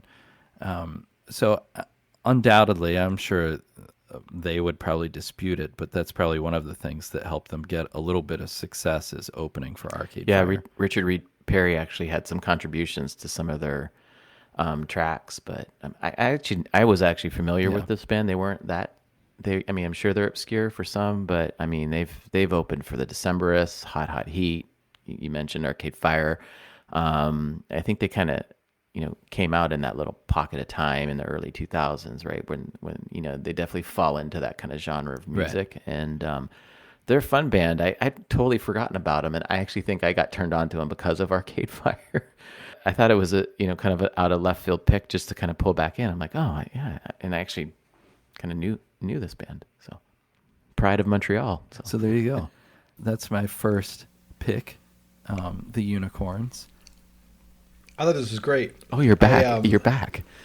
It's a banger. Kind of. Yeah. I never left. I had the headphones on the whole time. So you could hear us bagging on you while you were in the considerable other room. irritation of my wife, who kept trying to talk to me, and I was like, no. Well, thankfully you I'm out didn't of the bring your podcast, but I'm in microphone the with you podcast. too. So Right, the old Naked Gun situation. Yeah, this song kind of pushes in 8 different directions. It does. It's what 3 minutes long at most. Yeah. I was cluttered and wild and terrific, or was what my notes say, and I knew nothing about the Unicorns. So Yeah, same. I had never heard it before, but I really liked it. It's a great pop song. Yeah. I mean, it's just kind of a fun song, and it's definitely one of those things that you'd hear it and you'd be like, yeah, I'll throw that in a playlist. and I feel like just another one of those yep, that feels like Newell to me. I hear it and it's like, yeah, okay, I hear Newell. Well, and that's what I mean. It's so totally comfortable with 100%. the kinds of things that I listen to that it just naturally fits in there. So You found a unicorn. right, I did, didn't I? So my second song is "Love Is the Law" by the Seahorses. So for me, this is a song that I know I've heard from time to time. It probably pops up in my shuffle just as things are playing, and it's totally because of John Squire and his connection to the Stone Roses. So John Squire formed this band after he left the Stone Roses, and man, can you hear it?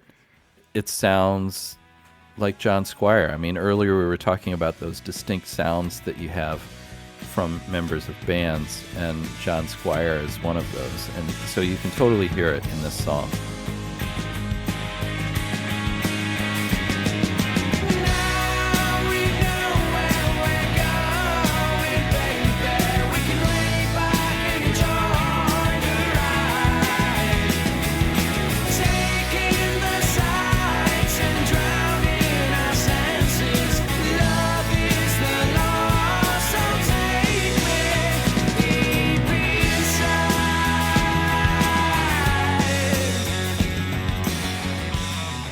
That being said, it's like a rip-off version of the Stone Roses. I feel like it's just this lesser than version, which I think is one of the things that's kind of interesting for a lot of these bands that we've talked about. You know, these are members of bands that were huge. They go off and do their own side projects. You can hear these little, you know, tendrils of the band that they came from. And I think this is the same sort of thing, that the Seahorses has kind of these ups and down moments of sounding like the Stone Roses, but not sounding like the Stone Roses. And probably the first time I heard this song, I was like, oh, like, why have I never heard this Stone Roses song before? I feel like the Seahorses are a desperate attempt to hold on to the Stone Roses. Like, you hear that. I mean, nobody has a more distinctive guitar sound than John Squire. Like, the minute the first note comes out, Yeah. you're like, oh yeah. I think you're just right. so desperate because we were going to try and even maybe that Stone Roses was one of my short picks to talk about today. Like, we felt so shorted with the Stone Roses, you know, with them kind of leaving so soon, that I think you're like, okay, I'm at least going to get a feel, like a little bit of a touch of them here. And I think you kind of packaged it up right, Noel. It's like a lesser version of that. And the only reason you really listen to this is because you're desperate to listen to more Stone Roses content. And, you know, you hear a song and you're like, great. And then after you've heard the third song, you're like, yeah, I think I'm going to go listen to the Stone Roses instead, you know? And if there was any foreshadowing to whether or not this band was going to really last, Squire was quoted about talking about Chris Helm, because he was one of the writers in the band. He said, yeah, he can write the odd tune, but I don't really like them, and it might be a problem later on if he wants to record them with the band. Like, if there ever is a quote foreshadowing what's going to happen to a band, that's probably it. So, Well, and I think they started to fall into kind of the same situation that Jane's Addiction did, that John Squire was like, well, I'm really this band. Like, I'm John Squire. And the other members of the band kind of felt like they at least had some say in the matter. And Chris Helm, he wrote some of the songs, or at least co-wrote some of the songs, but, you know, that's always going to be a thing that's going to rise the level of tension in a band, is who owns those songs. I mean, it goes back to Lennon and McCartney. Is it McCartney and Lennon, or is it Lennon and McCartney? And that was a huge issue for them. Well, and also it wasn't the same John Squire anymore. Yeah. I don't think. I mean, I think this happened with Oasis too, right? Was the cocaine. It's just not good. You don't make good music Right. with cocaine. And you heard that on the second Stone Roses album, which had bright spots, but wasn't quite there. I mean, as context, I'm saying this. When I lived in New York, I used to tell people at parties I was John Squire, and I was in a band called the Stone Roses, and you might check out some of our CDs in the stores. And the parties I was at were lame enough that nobody caught me out. Right. And, I'm glad we're all kind of landing in the same place. I I felt like the Seahorses kind of wrote out the formula for recreating the Stone Roses, and they followed it step by step to perfection, right? Like a recipe. But then they forgot to add the magic dust that would make it great and perfect. I think another title for this track could have been "I Want to Be the Resurrection," Right. but I'm not. Right. They brought something back, but they didn't bring this. They didn't resurrect the Stone Roses here. So it's good. It's a good song. It's got a good guitar solo. Certainly the So piece fine. that's missing is Ian Brown. You listen to it and you're like, there's like this sounds familiar, but man, there's something missing. And that's 100% what it is. It's not quite as tuneful. It's just not quite. I mean, he rocks out. Right. God bless him. He rocks out. Right. He knows how to do that. But doesn't it Yeah, go it's back fine. to our earlier conversation about like Bernard Sumner without Peter Hook, Liam Gallagher without Right. Noel Gallagher, Right. and I think here Ian Brown without, John Squire. That's just there's familiarity. We're desperate to have them back together. We can't move on with our lives because these bands kind of did end prematurely. Even Morrissey. Without Johnny Marr, it's Yeah, just Johnny not Marr. the same. And we've dedicated Right. ourselves to listening to all their bands and solo projects because we're so desperate to go back to the originals, but they've never been the same, right? Right. I mean, Johnny Marr just came out with a new album, and when you hear it, you're like, yeah, okay, it's Johnny Marr playing guitar, but you're like, I don't know if I can get into this. Yeah. It's like he's trying to shoehorn himself into something else, and that's kind of the way some of the songs on this album start to feel, is that you can feel that Squire's trying, and it's just not quite getting there.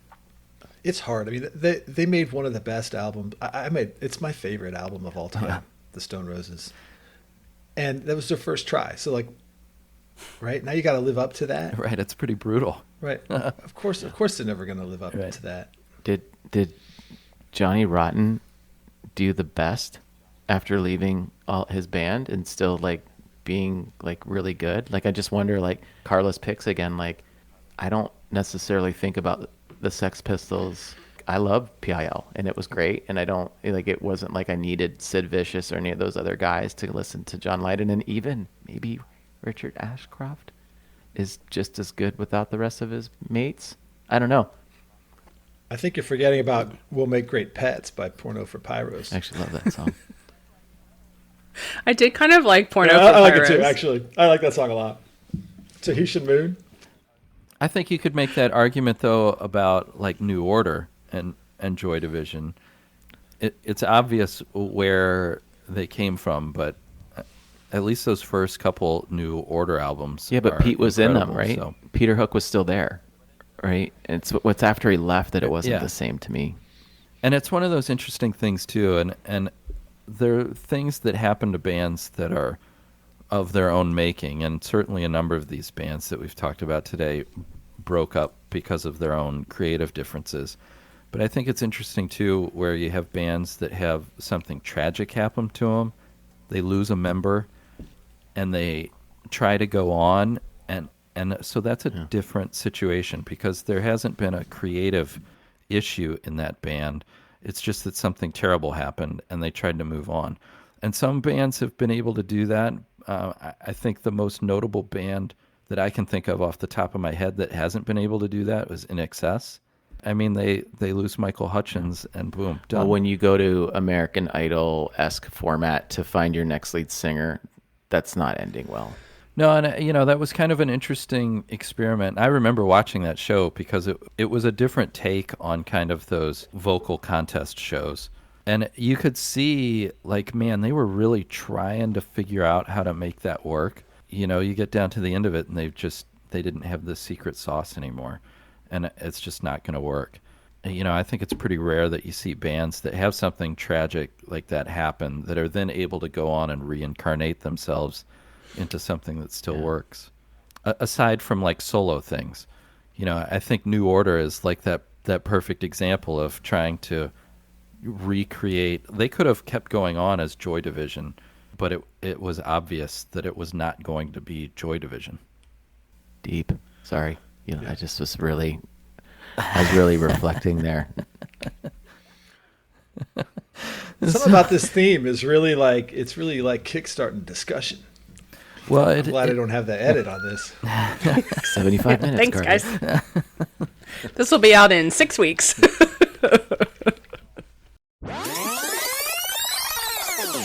My last song is by a band called The Organ, and the song is Brother.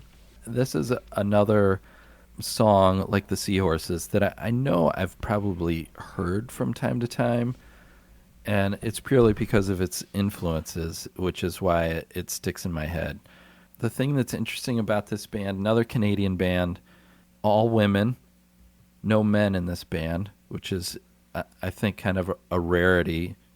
But the thing that's crazy is that they're always compared to like the Smiths, Cure, Joy Division, that they really start to have kind of that sound, but it's all women, which I think is kind of crazy.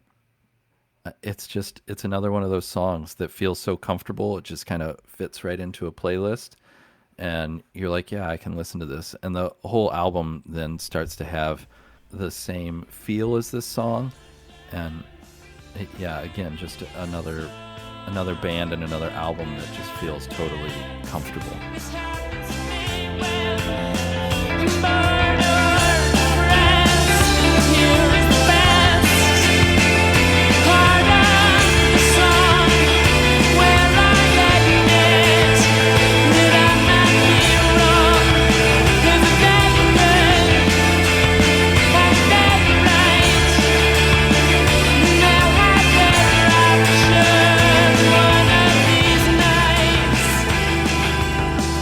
I definitely want to listen to more of this record. I think I listened to a couple tracks that come after Brother just because it kept playing, and I really liked it. And I love her vocal, and it reminds me of the woman in Savages. It's like a same kind of vocal style. I think the guitars sound like Savages too. And guitars, yeah. Yeah, it's maybe not as heavy. I thought it was great. I really I liked played it. it twice. The first time I really liked it, and the second time I really, really liked it.